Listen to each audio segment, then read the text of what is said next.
welcome back to the class. This morning we'll be looking at financial accounting as one of the subjects.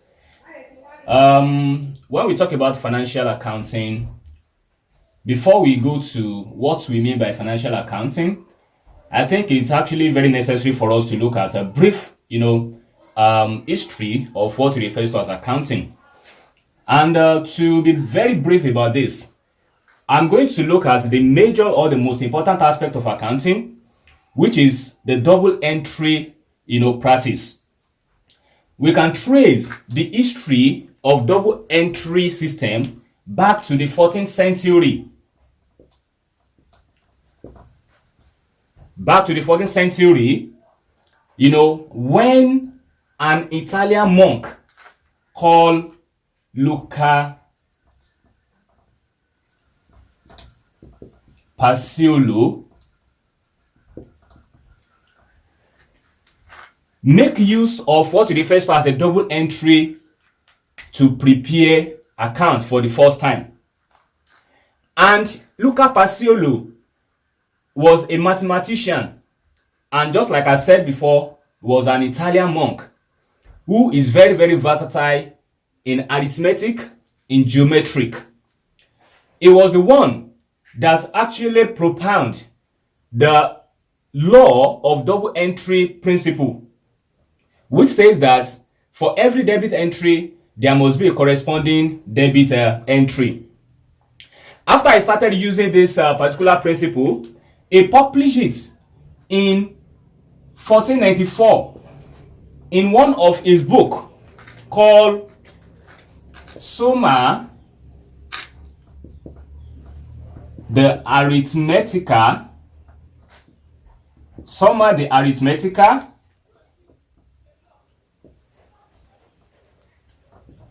Geometrica, Proportiona, the Proportionita.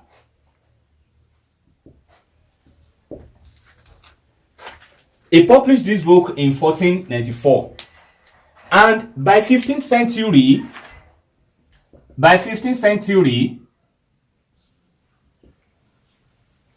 this same principle has become popular in Europe. And during that period, the method of accounting that is used then, which is double entry principle now, is mostly called Italian method. Now, this is just a brief history of what it refers to as the major accounting principle, the backbone of accounting, which we refer to as a double entry principle. So what we need to understand here is that the peculiarity of this history, is very, very important, considering who was the person that actually started using double entry principle. That is Luca Paciolo, and he published it in a book called Summa the Arithmetica, Geometrica, Proportiona, the Proportionita. So this simple, book can be interpreted in English as everything about arithmetic,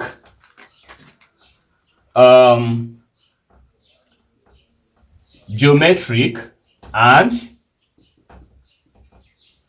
proportion. Remember, I said that Luca Paciolo was an Italian monk and he was a mathematician. So that is what this particular book actually means in English. Having a look at the brief history of what we refer to as a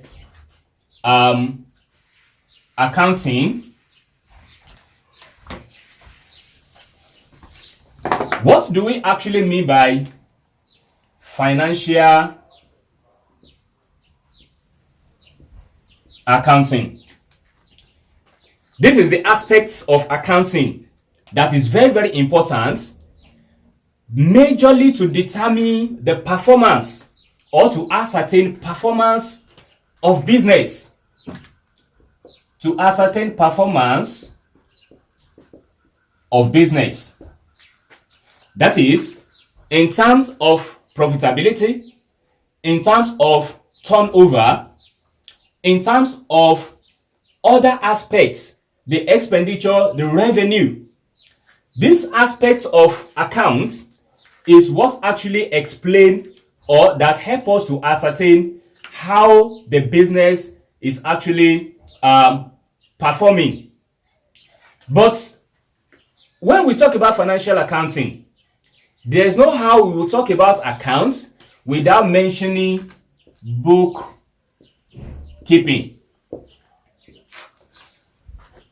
When we say bookkeeping, bookkeeping is a systematic day-to-day record of transactions or financial transactions. Now, when we say bookkeeping is not an account, but bookkeeping is an integral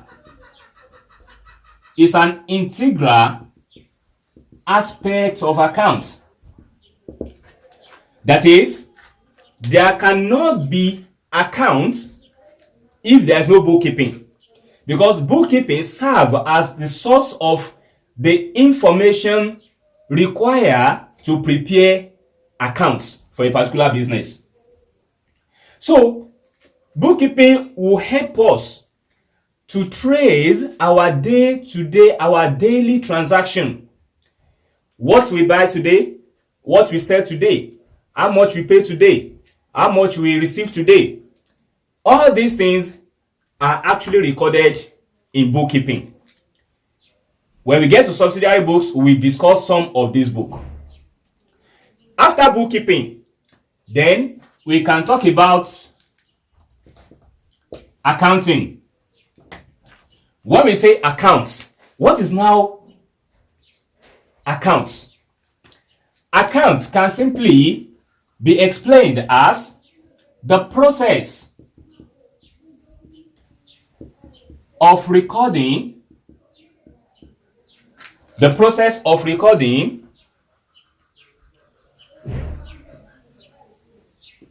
summarizing,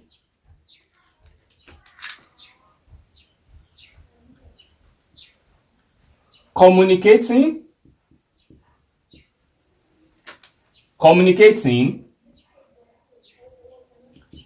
analyzing, and interpretation of financial statements for the users of accounts,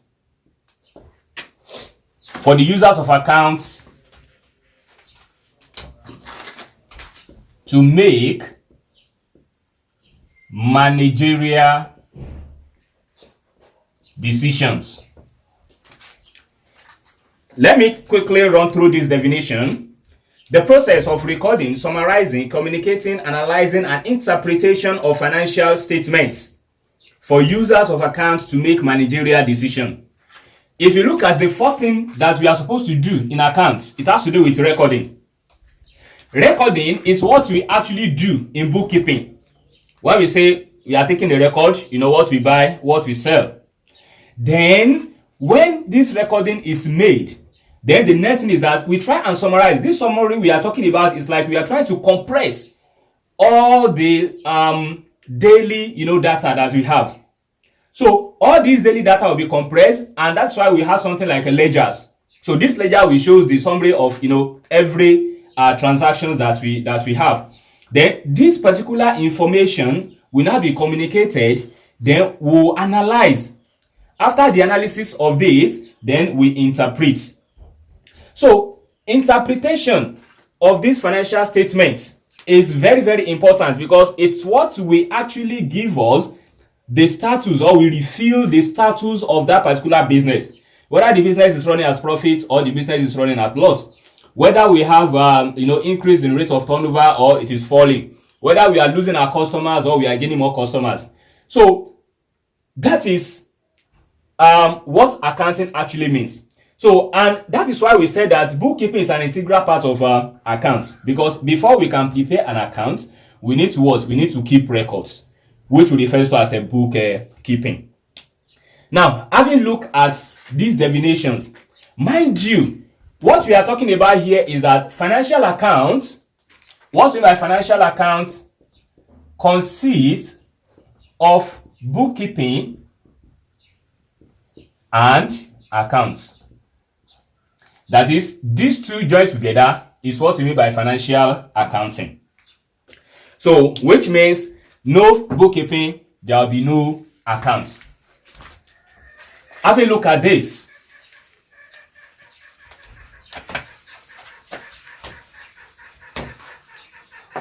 We'll look at what are the importance